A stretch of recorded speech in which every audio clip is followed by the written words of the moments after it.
Merci Michel de m'avoir invité à vous raconter ce qui me tient le plus à cœur. C'était ça la règle du jeu. Donc voilà, de la révolution du complexe à la pensée du complexe, je vais vous justifier pourquoi j'utilise ce mot, montrer ce que j'appelle la pensée du complexe qui émane de cette révolution, montrer la proximité avec la dialectique et m'intéresser ce qui a motivé d'ailleurs ce que tu disais, ce qui a motivé toute ma démarche récente, les obstacles à cette diffusion. J'utilise le mot révolution du complexe d'après Thomas Kuhn, c'est-à-dire ce glissement de paradigme, ce changement de paradigme qui s'est effectué, disons, essentiellement dans les 50 dernières années, dans toutes les disciplines.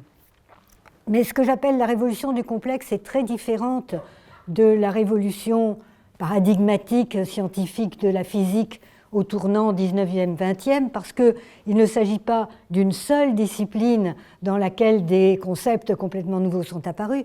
Il s'agit en fait d'une nouvelle manière d'appréhender les sciences qui est née de façon à peu près simultanée dans presque toutes les disciplines, qui s'est développée de façon spécifique dans chacune de ces disciplines d'abord, puis a convergé. Pour aller vite, j'aime bien faire des tableaux, même si c'est très schématique, ce n'est pas pour les détailler, c'est juste pour montrer tous ces précurseurs. Bon, vous connaissez tout ça, je vais très vite, mais j'ai pensé que c'était important que vous sachiez comment j'utilise le vocabulaire, parce que tout le monde ne l'utilise pas exactement de la même façon dans ces domaines. Donc pour moi, ça va des origines mathématiques aux sciences humaines, avec des disciplines, avec des cas où le terme n'était pas utilisé. Par exemple, l'école de Palo Alto de psychologie travaillait sur des interactions au sein de la famille. Ils ne disaient pas qu'ils étaient dans la révolution du complexe. Mais toutes ces choses-là ont fini par plus ou moins converger, avec une explosion dans les années 70, avec tous ces termes que vous connaissez bien. Les recherches qui se multiplient, qui commencent à converger. Il y a beaucoup de communs, mais pourtant, et en dépit de ce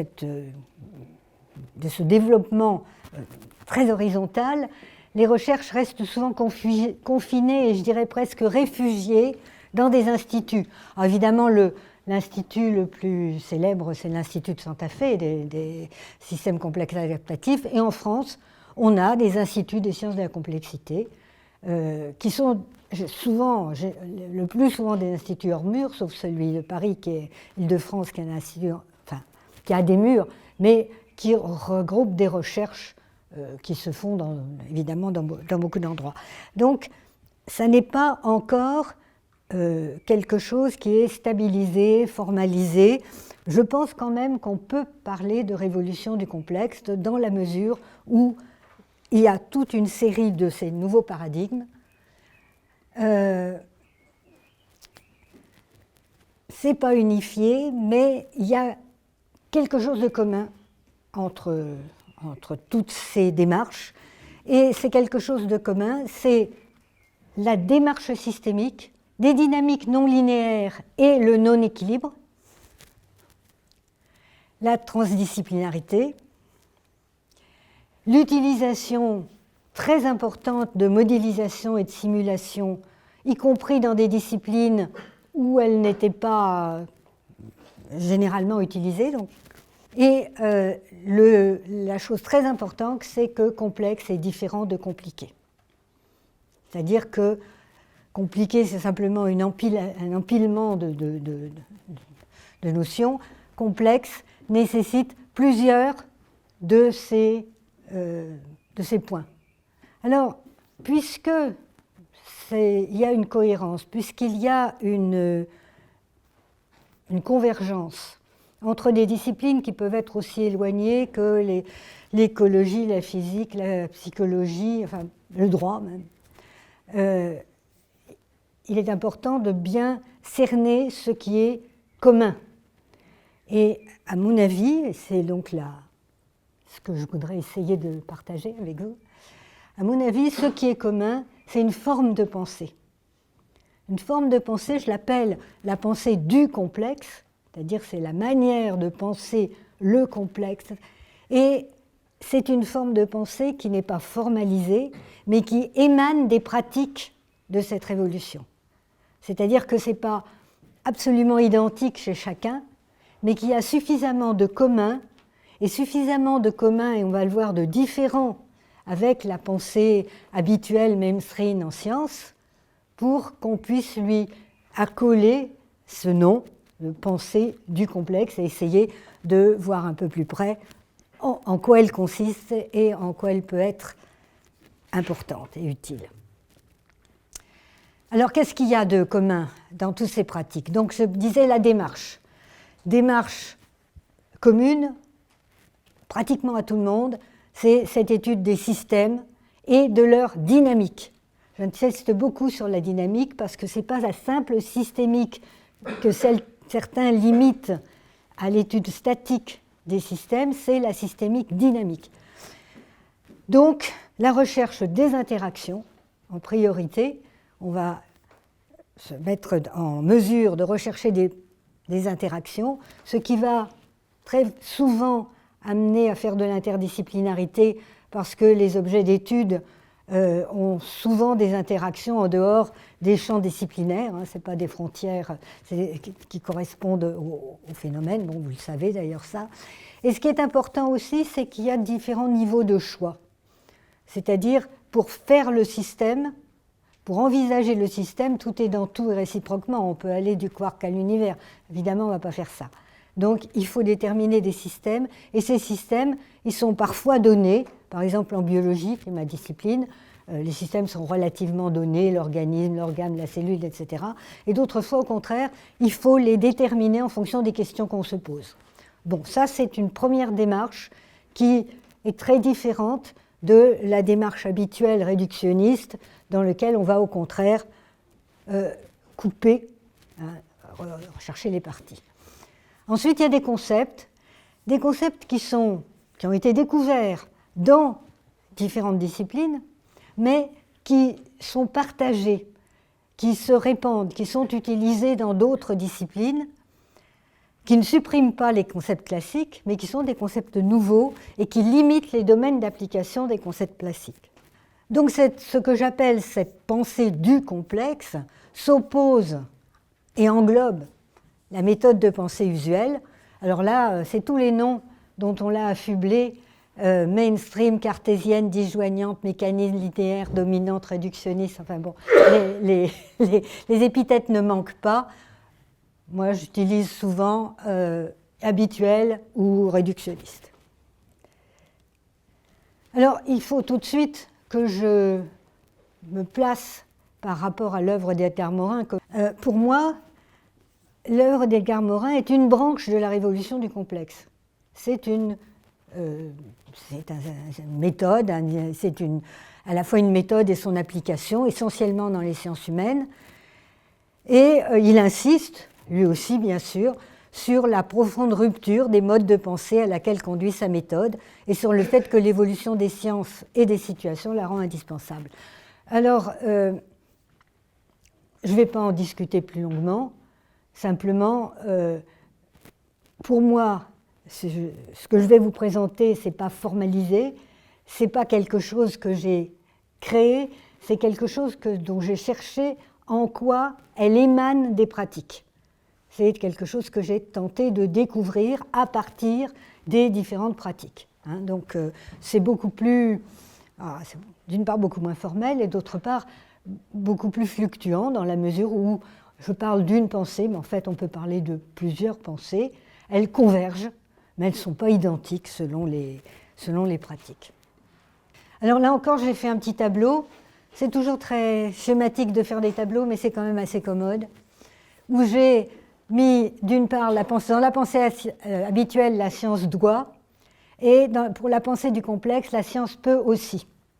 Donc, la science doit analyser, découper, séparer, disjoindre, ou bien étudier la seule globalité, alors que pour la pensée du complexe, la science peut aussi intégrer dans un système, rechercher les interactions.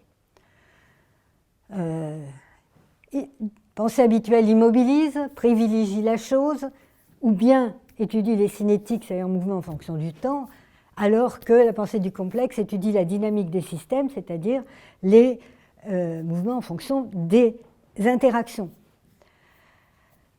La science habituelle est réductionniste, avec ce slogan « le tout est égal à la somme des parties », ou bien holiste, c'est-à-dire le tout est plus que la somme des parties.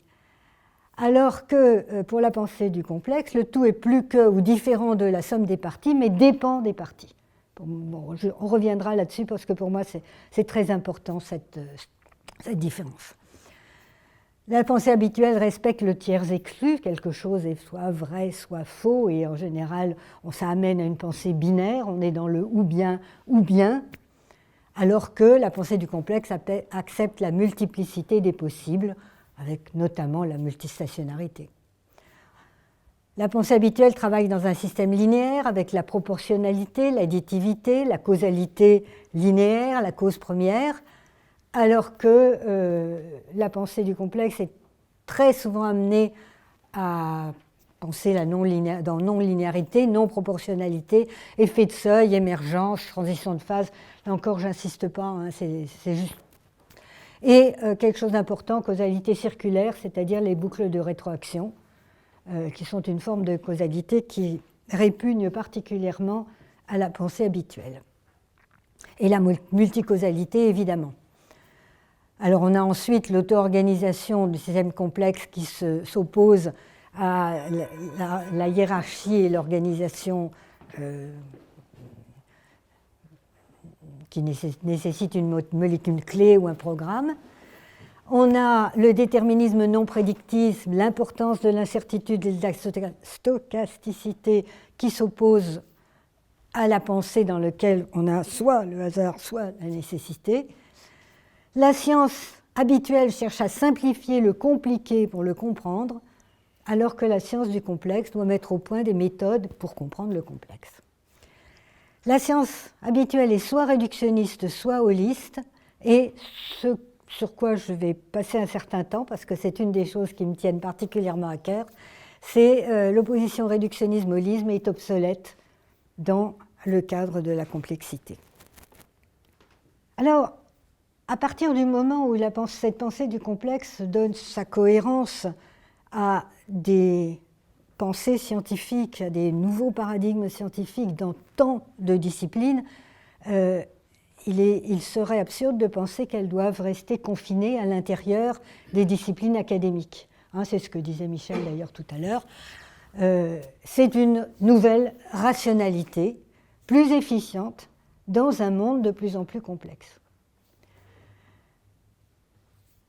Et elle est nécessaire pour répondre à ce que j'appelle les grands enjeux du XXIe siècle, le climat, l'environnement, les risques industriels, la nutrition, la santé, etc., tant du point de vue de la recherche que du point de vue des décideurs et même des citoyens, puisqu'on est dans des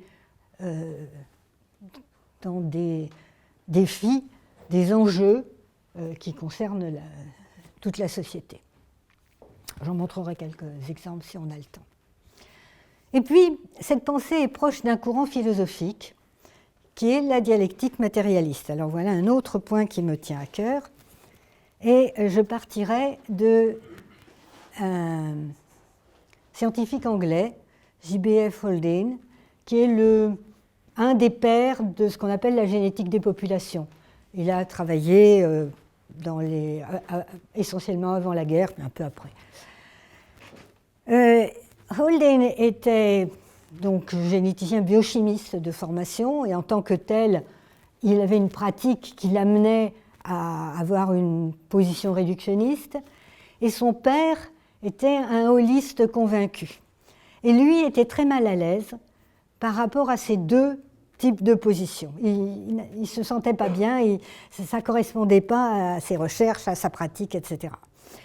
À partir vers les années 1930, il a adhéré au Parti communiste anglais, et là il a découvert les œuvres de Engels, notamment la dialectique de la nature et le Ludwig Feuerbach, et ça lui a donné beaucoup d'idées qui lui ont permis de réconcilier son malaise entre le réductionnisme et le holisme. Alors, ça a été très étudié par un, je vais mettre ça tout de suite, par un philosophe français, un jeune philosophe décédé malheureusement, qui a publié sa thèse sur cette question, et il écrit donc la réponse qu'il formule à son malaise, qui a été développée dans plusieurs articles. Il s'agit pour lui de penser que, dans le cadre du matérialisme dialectique, mécanisme et holisme, ah oui, mécanisme, c'est le terme qu'on utilisait à l'époque pour réductionnisme, peuvent être compris comme deux moments également nécessaires, mais également insuffisants dans la compréhension du réel. Et Guth dit, il ne s'agit donc pas d'un matérialisme anti-réductionniste, mais d'un cadre matérialiste capable d'englober l'opposition entre réductionnisme et holisme. Ça lui a aussi servi directement dans sa recherche. Mais moi, je vous présente ça parce que c'est de ça que je vais parler. Mais au niveau de sa recherche en génétique des populations, il a aussi, il écrit dans un certain nombre d'articles, montré comment ça a aidé à féconder sa réflexion. Alors, un petit peu plus tard, en France, un biologiste, Marcel Prenant, écrivait un livre Marxisme et biologie dans lequel il défendait la génétique contre les prétentions de Lysenko. Et il écrivait « La biologie empirique approche cependant, cas un cas, d'une conception dialectique de plus en plus cohérente. Tous ces progrès décisifs consistent à renoncer, sous la pression des faits expérimentaux, à des conceptions rigides, à des oppositions diamétrales. Il consiste, si l'on veut, à trouver entre thèse et antithèse la synthèse convenable. » Alors, en somme, la dialectique donnait quelque part un cahier des charges à ces chercheurs, hein, et ce que je pense et ce que je vais essayer de faire partager avec vous, c'est que les sciences du complexe permettent de répondre à ce cahier des charges. Mais avant, il faut peut-être faire un détour pour savoir ce que c'est que cette dialectique matérialiste. Et là, je vais me permettre de regarder mes documents parce que je ne veux ni être trop longue ni oublier trop de choses. Donc, depuis l'Antiquité grecque, en fait, les philosophes se répartissent en divers courants qui perdurent au fil des siècles. La dialectique, bon, son représentant le plus connu, c'est Héraclite. Hein. Elle a été combattue par Aristote. Elle a rebondi depuis à petit bris, d'abord avec Pascal, et puis de façon très formelle et très réfléchie avec le philosophe allemand Friedrich Hegel tout au début du XIXe siècle, puis avec Marx et Engels au milieu du XIXe siècle, où elle a rejoint un autre courant philosophique qui est celui du matérialisme, d'où ce terme dialectique matérialiste. Alors, qu'est-ce que c'est ? C'est une philosophie puis une logique du devenir, de la transformation, du conflit. Elle s'est donc toujours heurtée aux gardiens du temple de l'invariance, religieux comme politique et comme scientifique. C'est ainsi que Hegel, qui était un fidèle partisan de l'ordre monarchique allemand de son temps, fut combattu par l'Église et la réaction française qui réussissent à bannir l'enseignement en bannissant l'enseignant de l'école normale supérieure en 1851. Donc Hegel a été rayé de l'enseignement. Alors évidemment, Marx et Engels, eux, vraiment révolutionnaires, leurs adversaires ne cherchèrent même pas à comprendre ce que c'était que cette dialectique. Ils la rejettent en bloc avec les idées révolutionnaires qu'elle a servies. Mais les pires coups, peut-être, lui ont été portés par Staline, qui s'est servi d'une caricature dogmatisée de la dialectique pour soutenir sa politique répressive. Et je ne sais pas si tout le monde sait ce que c'était que le lysenkisme, qui a été une tragédie pour la science, qui a éloigné durablement main scientifique de la dialectique. Est-ce que vous souhaitez que je rappelle rapidement ce que c'est que le lysenkisme ? Oui ? Bon, Lysenko, c'était un agronome qui a voulu introduire des idées de type lamarckienne. Et pour introduire ces idées, il a prétendu qu'elles étaient vraies parce qu'elles étaient conformes à la dialectique, dans la mesure où, dans les idées lamarckiennes, l'environnement est plus important que la génétique. D'autre part, la génétique était caractérisée de bourgeoise. Bon. Et Staline a utilisé ce mode de pensée dans sa politique répressive contre les scientifiques généticiens. Ça a fait des drames, à commencer par des famines, parce qu'ils ont voulu à toute force utiliser ces méthodes en agronomie. Mais une des victimes, ça a été la dialectique, parce que, évidemment, telle qu'elle était présentée, c'était une véritable horreur. Et donc, ça a entraîné le départ de beaucoup de scientifiques de la mouvance communiste et de la dialectique. Ça fait que la dialectique vient de faire en France une véritable traversée du désert de près d'un demi-siècle. Elle a été rejetée, généralement sans la connaître, il faut bien dire, par des penseurs dont on aurait pu attendre mieux. Bon, elle a continué quand même à être travaillée par quelques philosophes. Je pense à l'américain Bertell Ollman, au français Lucien Sèvres, sur les travaux duquel je m'appuie. Elle commence aussi à être redécouverte par des scientifiques. Il y a d'abord eu les biologistes américains Richard Lewin, Richard Lewontin, Stephen Jay Gould.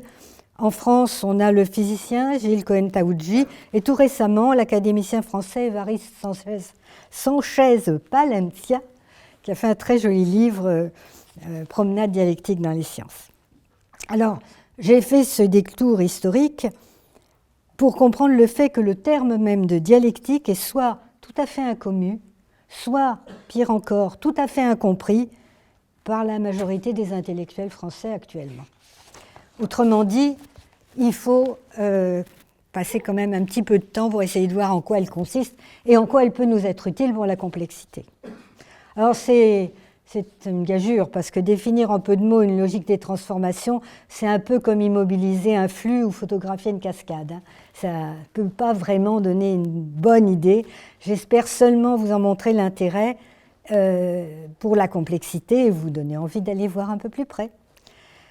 Le noyau dur de la dialectique, c'est la logique des contradictions. Ce n'est pas un oxymore. Il ne s'agit pas des contradictions formelles. Elles sont tout autant proscrites par la dialectique que par la logique classique. Autrement dit, toutes les contradictions ne sont pas dialectiques. À partir de la logique classique, qui concerne essentiellement l'invariant dans ses constituants disjoints, la logique dialectique matérialiste ajoute un étage. C'est une logique, c'est-à-dire un ensemble de règles de la pensée vraie, mais à la différence de la logique formelle qui fait abstraction de tout contenu de la pensée, formelle, juste la forme. C'est une logique qu'on appelle catégorielle, car elle porte sur les règles d'usage des catégories universelles de la pensée, comme essence-phénomène, abstrait-concret, objectif-subjectif, universel-particulier, et particulièrement sur la question de la contradiction, que la logique formelle prescrit absolument, alors que la pensée scientifique la rencontre sans cesse. Déterminisme, contingence, réductionnisme, holisme, j'en reparlerai, linéarité, non-linéarité, etc. Donc, disons, la dialectique, pour l'essentiel, c'est la logique du traitement rationnel des contradictions. Et c'est quoi une contradiction dialectique? C'est un rapport entre deux ou plusieurs termes correspondant à des concepts ou des processus que l'entendement classique oppose, alors qu'ils forment en réalité une unité. Alors, pour aller très vite, haut et bas n'existent, ne peuvent se comprendre séparément. Ça n'a pas de sens, l'un sans l'autre. La vie et la mort, non seulement ne peuvent pas se comprendre séparément, mais n'existent pas séparément. On ne peut pas avoir la vie d'un côté, la mort d'un côté. Ce n'est pas possible. Nous sommes pleins de cellules mortes.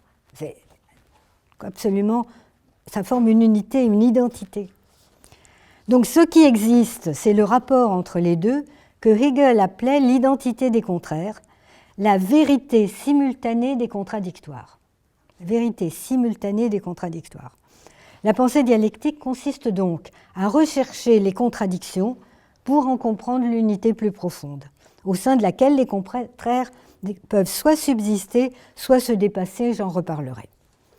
Au lieu de ne constituer que ces position incompatible et donc stérile, comme nous y invite la logique formelle, mais toute notre éducation. On est baigné par cette conception d'opposition, soit. Un apport important de Lucien Sèbre pour mon propos, c'est d'avoir montré qu'il existe 3 sortes de contradictions dialectiques. La plus connue, parce que Marx l'a utilisée pour comprendre la lutte de classe, c'est la contradiction antagonique. Elle est dissymétrique. L'un des contraires domine l'autre, tout en n'existant pas sans l'autre, et la tension se résout par ce qu'on appelle le dépassement de la contradiction, qui voit l'élimination du terme précédemment dominant et la transformation du terme dominé resté seul. J'expliciterai ça plus longuement sur l'exemple de la contradiction réductionnisme-monisme, puisque... Ouais, ça va. Mais il y a 2 autres formes de contradiction dialectique non antagoniques qui impliquent l'identité des contraires, mais pas leur dissymétrie.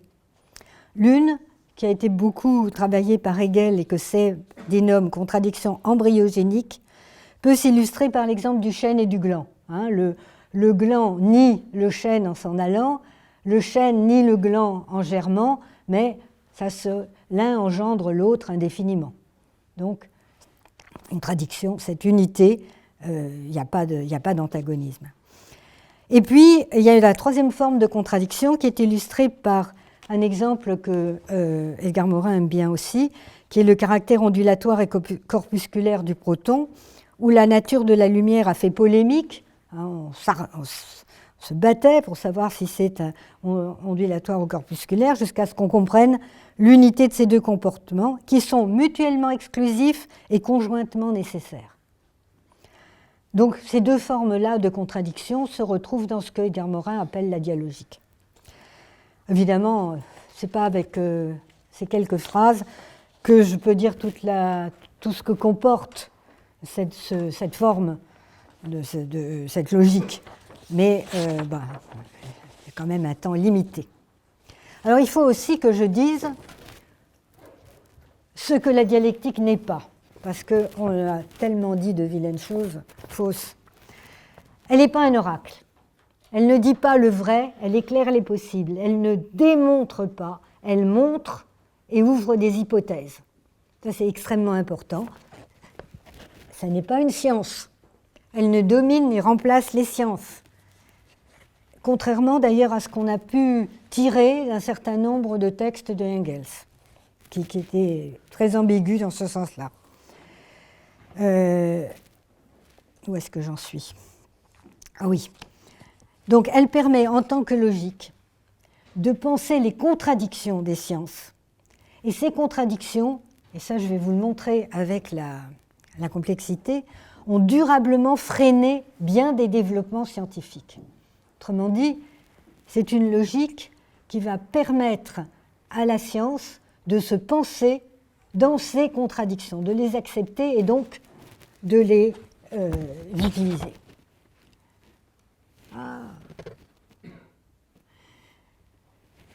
Et puis, il y a un problème qui a fait couler beaucoup d'encre et beaucoup de discussions. Est-ce que la nature est dialectique ? Alors, Lucien Sèbre, encore lui, a proposé un concept qui pour moi est je trouve très utile, c'est celui de dialecticité. Il dit, la dialecticité, c'est les propriétés de la nature qui nécessitent une pensée dialectique pour être pensée. Voilà. Donc, la dialectique est dans nos cerveaux, mais la dialecticité, c'est des propriétés naturelles et c'est pour ça qu'on peut les penser. Alors, là encore, je vais me livrer à mon vice de tableau en faisant une très schématique comparaison entre la pensée du complexe et la pensée dialectique. Donc la pensée du complexe étudie un système, la pensée dialectique part de la totalité, puis passe à différents niveaux d'abstraction. Je ne vous ai pas tout dit, forcément, ça c'est quelque chose dont je n'ai pas parlé, je n'ai pas le temps. La pensée du complexe étudie la dynamique des systèmes en privilégiant les interactions. La pensée dialectique s'intéresse aux transformations en privilégiant les rapports et les contradictions, qui sont des interactions. la pensée du complexe travaille sur l'émergence, la transition de femme, les bifurcations. La pensée dialectique les comprend à l'aide d'un concept, enfin une catégorie qui a été bien étudiée par Hegel, qui s'appelle le saut qualitatif, ou transformation de la quantité en qualité. Il a pris l'exemple de l'eau qui bout. Moi, j'aime mieux celui de la mayonnaise, mais enfin, c'est le moment où c'est une transition de phase, en fait. Mais un siècle avant, en 1900 et en 1800 et des poussières, Hegel avait déjà compris ça. La pensée du complexe utilise beaucoup la causalité circulaire que la pensée dialectique pense sous forme de négation de la négation. La cause produit l'effet qui devient la cause. L'auto-organisation de la pensée du complexe a son équivalent dans l'idée que les transformations proviennent des contradictions internes à un système. Le déterminisme non prédictif ne heurte pas la dialectique puisqu'elle est toujours dans l'idée de l'unité, l'identité des contraires. Enfin, les deux, comme je vais vous le montrer maintenant, s'attachent à dépasser l'opposition ou la contradiction entre réductionnisme et holisme. Alors je vais donc revenir à... non, tout d'abord, qu'est-ce que signifient ces correspondances? On peut les lire dans les deux sens. On peut montrer d'une part que cette logique dialectique permet de comprendre des concepts qui sont tout à fait récents, alors que la logique formelle s'y oppose. Le réductionnisme, j'y reviendrai, rejette de façon vigoureuse la complexité. Michel a raconté les déboires que j'ai pu avoir en essayant de les introduire dans ma discipline. Et inversement, donc oui, pour moi c'est quand même quelque chose d'assez extraordinaire de penser qu'au début du 19e siècle, on avait déjà, Hegel a pu mettre en place une logique qui se trouve en cohérence avec des découvertes beaucoup plus récentes. Mais inversement, puisque la dialectique comprend les concepts de la complexité, elle peut aider à les montrer, à les penser. Lucien Sèvres a écrit en 2005 un livre publié chez Odile Jacob, que j'ai là, si ça intéresse certaines personnes, qui s'appelle Émergence, complexité et dialectique, où il montre comment, de façon importante, comment la logique dialectique permet de penser ces concepts. Ce que je vais faire ici, c'est de prendre un seul exemple, celui que je vous ai annoncé depuis longtemps, du réductionnisme et du holisme.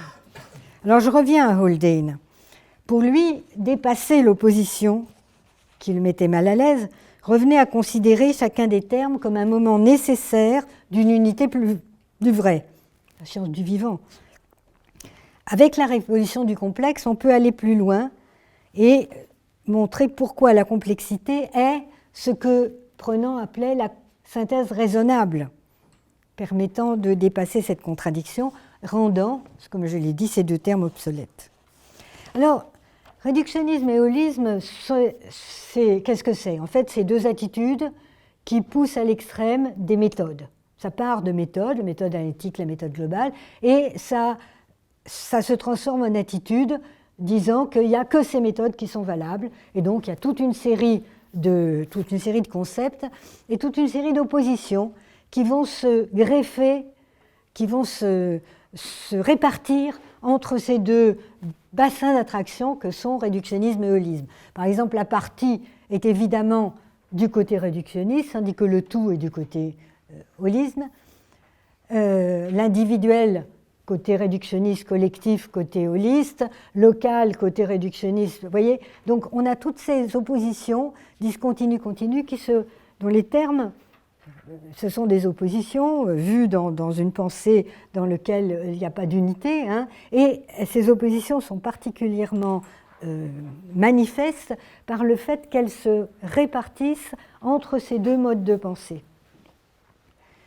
Pour la dialectique, par exemple, pour partie tout, un seul concept, celui du rapport tout-partie. Et pour la complexité, on a des niveaux successifs dont chacun est un tout, émanant des interactions du niveau inférieur et dépendant des rapports entre les niveaux. Autrement dit, la dialectique propose le concept du rapport tout-partie et la complexité donne les concepts scientifiques qui correspondent à ce que j'appelle le cahier des charges. La dialectique propose et la science a découvert effectivement comment ça fonctionne. Alors, dans individuel collectif, on a l'auto-organisation dans la complexité qui correspond à cette unité aussi. L'individuel ne se construit que du collectif appelé par la dialectique. La même chose, discontinu-continu, je vous en ai un peu parlé avec la catégorie du saut qualitatif, où la complexité a mis la bifurcation, la transition de phase, la frontière entre deux bassins d'attraction, entre deux niveaux d'organisation. Et on peut continuer comme ça, chaos, ordre, désordre, nécessité, hasard, déterminisme, indéterminisme. On a chaque fois la dialectique qui pose l'identité des contraires et la complexité qui donne les concepts par lesquels se réalise cette identité des contraires, comme le chaos déterministe, l'ordre issu du bruit, qui sont effectivement l'unité entre l'ordre et le désordre. Alors, finalement, si on arrive à réductionnisme, holisme, qui est cette opposition antagonique dans lequel, à l'heure actuelle, le réductionnisme domine largement le holisme. Pour Haldane, il s'agissait de deux moments également nécessaires mais également insuffisants. À l'heure actuelle, on peut dire qu'il s'agit d'une contradiction dialectique qui peut se dépasser, se résoudre, et la complexité partage avec le holisme la priorité des dynamiques et de la globalité, et avec le réductionnisme, l'analyse de la composition des systèmes. Le holisme s'intéresse uniquement aux propriétés globales et donc rejette l'intérêt de l'analyse, alors que dans la complexité, on a une unité entre les deux. On est arrivé à un moment où on n'a plus besoin de cette opposition entre réductionnisme et holisme. On a une méthode de pensée qui permet de faire l'unité entre les différentes méthodologies pratiques et qui rend obsolète cette opposition qui rendait Haldane si mal à l'aise. Alors, avant d'arriver à là, il faut peut-être encore un point.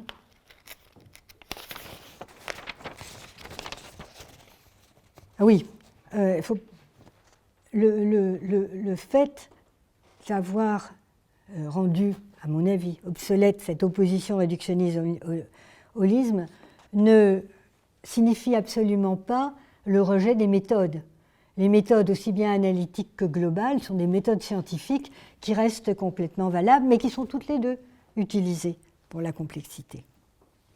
Alors, à quoi ça sert de dire tout ça? À quoi ça sert que cette opposition, la complexité, l'a rendue obsolète? Parce qu'elle est un cadre englobant et pas simplement un anti-réductionnisme simpliste ou un holisme simpliste. Ce n'est pas une idée qui est répandue. C'est une idée... Le raisonnement en forme d'opposition statique est encore extrêmement répandu. Les réductionnistes tiennent encore le haut du pavé dans de nombreuses disciplines, dont la mienne, la microbiologie. Donc même celle de la biologie, qui est, on pourrait dire, c'est un système pourtant éminemment complexe. Et même dans les parties les plus complexes de la biologie, comme l'immunologie, il y a encore une forte domination des réductionnistes par rapport à ceux qui travaillent en termes de réseaux et de complexité. Et puis, de l'autre côté, des holistes tentent d'accaparer la complexité, de mettre une synonymie entre les deux termes. Par exemple, il y a un certain nombre de gens qui se réclament de la systémique et qui sont en fait simplement des anti-réductionnistes. Alors, ça a un gros défaut, c'est que du coup, on ne s'intéresse pas aux interactions entre les parties et tout ce qui correspond aux dynamiques des systèmes non linéaires est éliminé, puisqu'il s'agit des interactions, justement. Ça représente quand même une partie importante des concepts de la complexité. Donc, c'est quand même assez gênant. Et les deux positions représentent donc des obstacles au développement des sciences du complexe. Ce qui m'amène donc à la dernière partie et à quelque chose qui a été pour moi le démarrage de ma réflexion, puisque c'est à cause de ces obstacles que j'ai commencé à me poser la question pourquoi ? Pourquoi ces obstacles ? Et donc faire tout ce travail que je vous ai présenté. Alors l'état des lieux. En 1975, Joël de René a publié un livre, Le Macroscope, qui est une véritable merveille, dans lequel il nous dit « Il nous faut donc un nouvel outil, aussi précieux que furent le microscope et le télescope dans la connaissance scientifique de l'univers, mais qui serait cette fois destiné à tous ceux qui tentent de comprendre et de structurer leur action, aux grands responsables de la politique, de la science, de l'industrie, comme à chacun d'entre nous. Cet outil, je l'appelle le macroscope, c'est pas un outil comme les autres, c'est un instrument symbolique fait d'un ensemble de méthodes et techniques empruntées à des disciplines très différentes. Le macroscope est considéré comme le symbole d'une nouvelle manière de voir, de comprendre et d'agir. C'est ce que, personnellement, j'appelle la pensée du complexe. Et avec les connaissances de 1975, Joël de René, il avait déjà presque tout dit. En 2020, eh bien, les sciences des systèmes complexes sont toujours confinées, très peu enseignées. Et si le mot complexe est très employé, il est au sens dissuasif de compliqué. Qu'est-ce qui s'est passé ? Pourquoi ce livre et bien d'autres ouvrages ont eu si peu d'influence sur le développement de la pensée scientifique des sciences et de l'enseignement, comme Michel vous l'a dit, un de mes dadas. Donc, quels sont les obstacles ? Et pour moi, il y a trois sortes d'obstacles, des obstacles épistémologiques, des obstacles idéologiques et des obstacles économiques. Les obstacles épistémologiques, on a vu le réductionnisme. La linéarité et le déterminisme sont des obstacles importants, mais vous le connaissez, je ne vais pas le développer. Les difficultés liées à l'inter et à la transdisciplinarité, c'est-à-dire liées à l'organisation et l'établissement académique. Là aussi, vous connaissez, je ne le développe pas. Je vais mettre un petit peu, attarder un peu sur ce que j'appelle le déni dans les milieux scientifiques de l'importance de la forme de pensée et donc aussi l'ignorance de la dialectique. Beaucoup de mes collègues qui s'intéressent, qui travaillent dans le domaine de la complexité, et moi-même au début d'ailleurs, ne voient dans ces nouveaux concepts que des méthodes nouvelles, une extension méthodologique, et ne réalisent pas à quel point il s'agit d'une nouvelle forme de pensée. Alors j'ai une petite anecdote qui illustre ça. Un étudiant postdoc qui travaillait dans un laboratoire d'informatique sur les systèmes multi-agents complexes nous a raconté qu'il essayait de raconter ce qu'il faisait pour sa thèse à des camarades de promo. Il n'arrivait pas. Il n'arrivait pas à se faire comprendre. Et puis un jour, il s'est rappelé comment il pensait quand il faisait ses études avec les camarades en question. Et il leur a raconté ce qu'il faisait en utilisant le mode de pensée qu'il avait alors. Et ils ont compris. Et lui, il a compris aussi à quel point son mode de pensée était devenu différent en travaillant sur les systèmes complexes. Et j'ai eu souvent l'occasion de faire des conférences à des collègues dans différentes disciplines. Des collègues, généralement les gens qui viennent écouter ce genre de conférences, ils sont déjà convaincus, ou partis en tout cas, sur l'importance de la complexité. Par contre, c'est beaucoup plus difficile de leur faire toucher du doigt le fait qu'ils pensent autrement. Ils s'y refusent la plupart du temps. Il y a je pense que ça vient aussi du fait que dans l'enseignement, les scientifiques n'ont pas de formation épistémologique du tout. Et que donc il est difficile pour eux de comprendre leur forme de pensée. Alors je ne sais pas vous, si vous avez dans vos enseignements ce type de... Enfin, ce type de préoccupation. Je crois que c'est un grand manque pour les scientifiques que de ne pas avoir de formation épistémologique. Voilà, ça c'est pour les obstacles épistémologiques. Les obstacles idéologiques.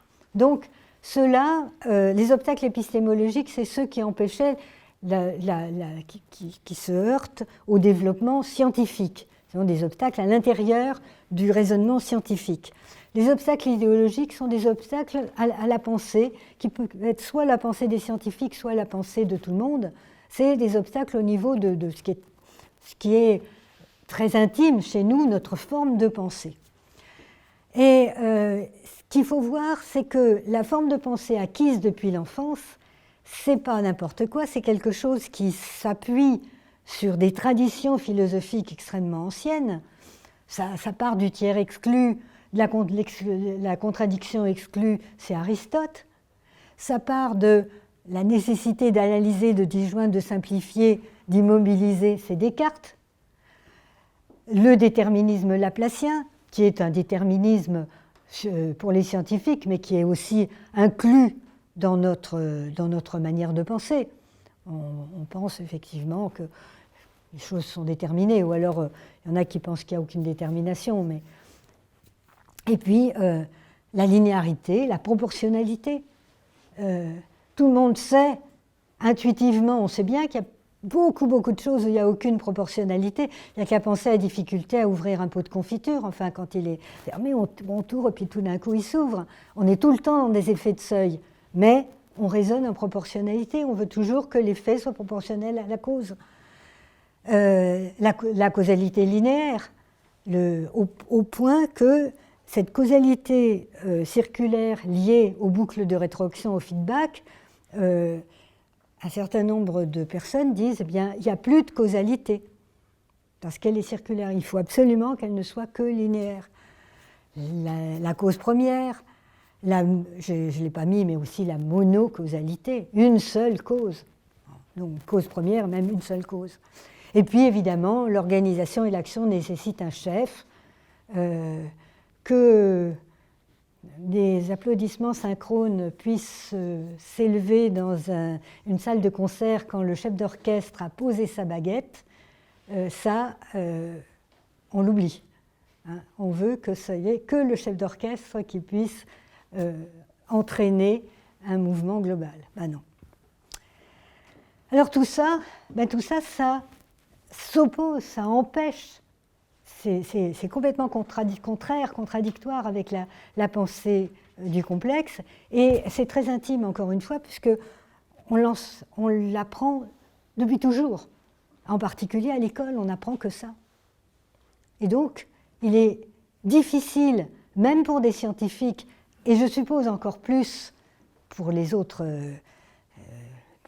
personnes, pour tout le monde, de comprendre une causalité circulaire, de comprendre la multiplicité des possibles, de comprendre les transitions de phase, de comprendre la nécessité de ne pas toujours diviser pour comprendre, mais au contraire de voir les choses dans leur globalité. J'y reviendrai. Et puis il y a des obstacles économiques. Alors, j'en ai mis quelques-uns ici. Enfin, ce que j'appelle économique, c'est dans le monde économique. Je ne vais pas en parler tous. L'organisation des entreprises au niveau des risques industriels. Je vais peut-être un petit peu développer ça. Les risques industriels sont travaillés de façon séparée, chaque risque. On optimise chaque risque. Et, du moins c'est ce que m'ont dit les ingénieurs risques avec lesquels j'ai discuté, l'organisation des entreprises, l'organisation du système, que ça soit à EDF, que ça soit à SNCF, que ça soit à la RATP, que ça soit dans plein d'autres organismes où on travaille sur les risques industriels, est telle qu'on ne peut pas travailler la synergie entre les risques et qu'on ne peut pas travailler ce que font ce qu'on appelle les syndics, le rôle aussi de l'humain dans les risques. Autrement dit, il y a des obstacles liés à l'organisation de l'entreprise à faire en sorte qu'on puisse aller plus loin qu'on ne va maintenant, parce que quand on optimise chaque risque individuellement, eh bien, on arrive à ce que Kerven appelait danser sur l'asymptote, on ne peut pas aller plus loin.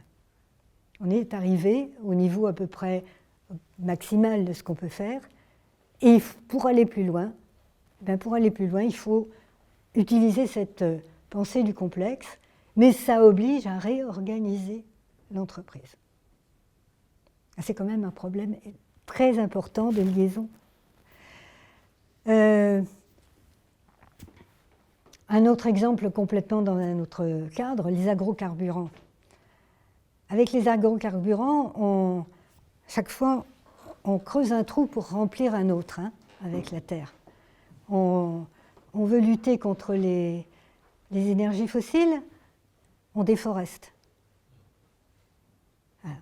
Donc, cette absence liée à la structure économique, cette absence de prise en compte globale de l'ensemble des facteurs du système amène à des absurdités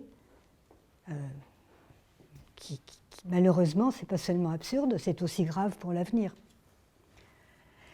Le cas des perturbateurs endocriniens, alors là c'est encore une autre affaire, c'est le problème des courbes qui ne sont pas linéaires.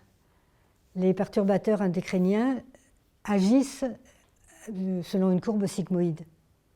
Les normes contre les toxiques sont toutes calculées sur des courbes linéaires. Eh bien, voilà pourquoi se posent de tas de problèmes liés aux perturbateurs endocriniens. Les doses auxquelles elles sont néfastes, dans le calcul linéaire, sont des doses inoffensives.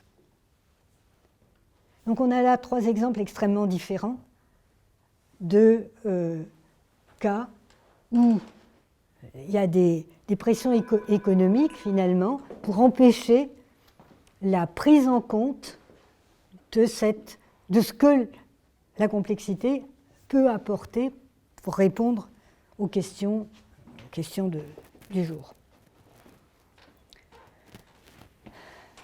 Bon, alors là, on arrive à la fin. Qu'est-ce qu'on peut faire ? En 1975, Joël de René écrit un livre magnifique. En 2020, on en est presque au même point. Presque, ça a quand même un peu évolué, il ne faut pas exagérer. Qu'est-ce qu'on peut faire ? Où se trouvent, au pluriel, les nœuds, les problèmes ? Un des lieux, c'est l'école. Alors, il faut d'abord, c'est pour ça que je dis que ça exige un énorme effort d'enseignement et de transmission. Il faut faire prendre conscience aux acteurs de cette révolution du complexe de la nature et de l'importance de leur forme de pensée. Ça permettra de transmettre aux enseignants pour former les jeunes, parce que je pense que c'est au niveau des jeunes, et c'est facile. C'est pas vrai que complexe n'est pas compliqué. On peut parfaitement former des enfants très jeunes à une pensée systémique. La multiplicité des causes, c'est pas quelque chose qui est difficile à comprendre pour un enfant.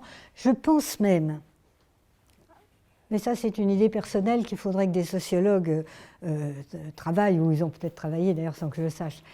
Je pense que le monde étant complexe, un enseignement de complexité paraîtra à un certain nombre d'enfants, en particulier des milieux non intellectualisés, plus facile qu'un enseignement non complexe, linéaire, simpliste, qui finalement ne recouvrent pas leur expérience quotidienne.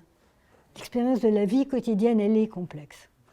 Et donc, je pense que c'est vraiment possible, évidemment, à travailler. À chaque niveau, c'est pas...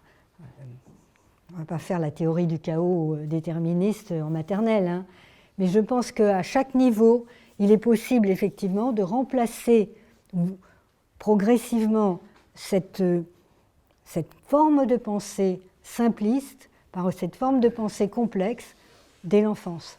Et je pense que c'est au niveau de l'école que repose une grande partie des obstacles qui font que depuis tant de temps, ce qui est pourtant en train de devenir une nécessité d'autant plus grande que le monde n'arrête pas de se complexifier par l'augmentation des interactions qui s'y font.